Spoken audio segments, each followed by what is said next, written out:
Morning, friends. Jim Parker from God State, USA.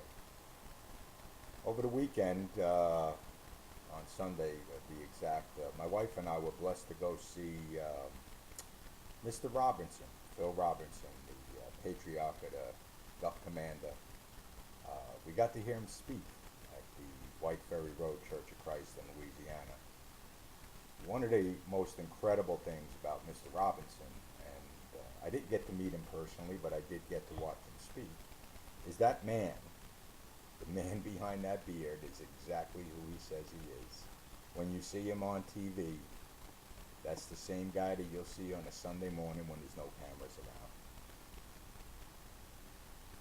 I've heard many pastors, speakers, and I think Phil is an elder at the church, speak, and they speak the truth. They're not afraid to speak the truth, and that's probably the most important thing, is the truth according to the Bible. But Phil Robertson, uh, he speaks the truth, and he's a public figure, very liked by millions of people. People love watching the Duck Dynasty. Uh, but when I got to hear him speak, I realized that that man was not joking. What you see on TV is what you see when you see Phil speak. He spoke about sin, uh, sin of every kind. I mean, Phil does not discriminate against sin. He hates sin. There is no doubt that Phil hates sin, as many of us Christians do. We do not like sin. God tells us not to like sin, but we ought to love the sinner. And Mr. Robinson is about that. He spoke about atheism. He spoke about creationism. He spoke about, us coming from the water and becoming humans, as some believe.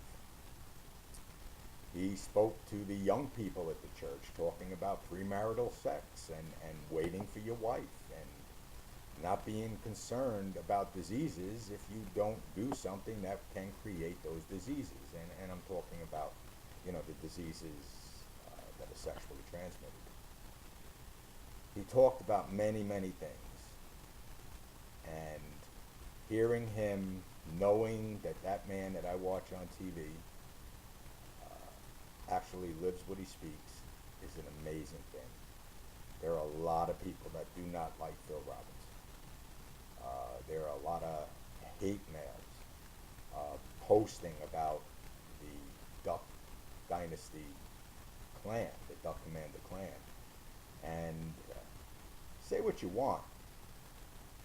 The man created a huge business. The man believes in God and Jesus Christ, the Son of God, and what Jesus did on the cross and being raised again. He believes that in his heart, as do I. Our choice. And he speaks it in no uncertain terms. If you are a person that is going to write bad things about Mr. Robinson, it's probably because you don't agree with him, and you have that right not to agree with what he says. You have the right not to agree with what I say, but we still have the right to say what we say and believe what we believe. That cannot be taken away from us. After reading Unfiltered, a book that Phil Robinson just came out with,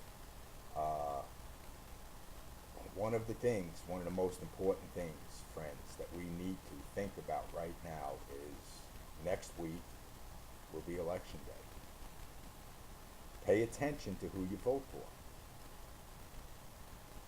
If you don't do your homework and you vote for somebody, then I don't think we have a right to complain about what that person's doing or they're not doing. Look them up. See what they're about. See what they have done before, how they vote, how they don't vote. Do they believe what you believe? Are they representing you? That's who we're voting for. We're voting for somebody that's going to represent you. If you're a Christian, vote for someone who has the Christian standards and morals in their life. They may be hard to find, but they're out there. If it's not that, then vote for the who you want to. But the point is, look at who you're voting for. Pay attention to who you're voting for. Go on a computer. If you can see me, then you can easily go on a computer and find out who you want in office. If you put ungodly people in office, then you are going to have an ungodly United States of America. Don't blame anybody else. You put them there.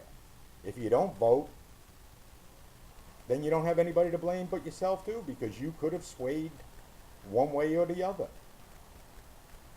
Voting is a right. Our soldiers fought for us to have the right to vote and the right for the freedoms. Our government is supposed to represent us. Have you ever heard the old adage, I pay your salary? Some people say that to policemen, some people say it to sanitation men. Guess what? We pay the salary of everybody that is in Senate, in the judicial system, the Oval Office. We pay their salary. They represent us.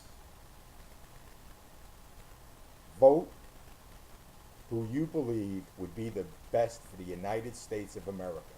Vote for your future, your children's future.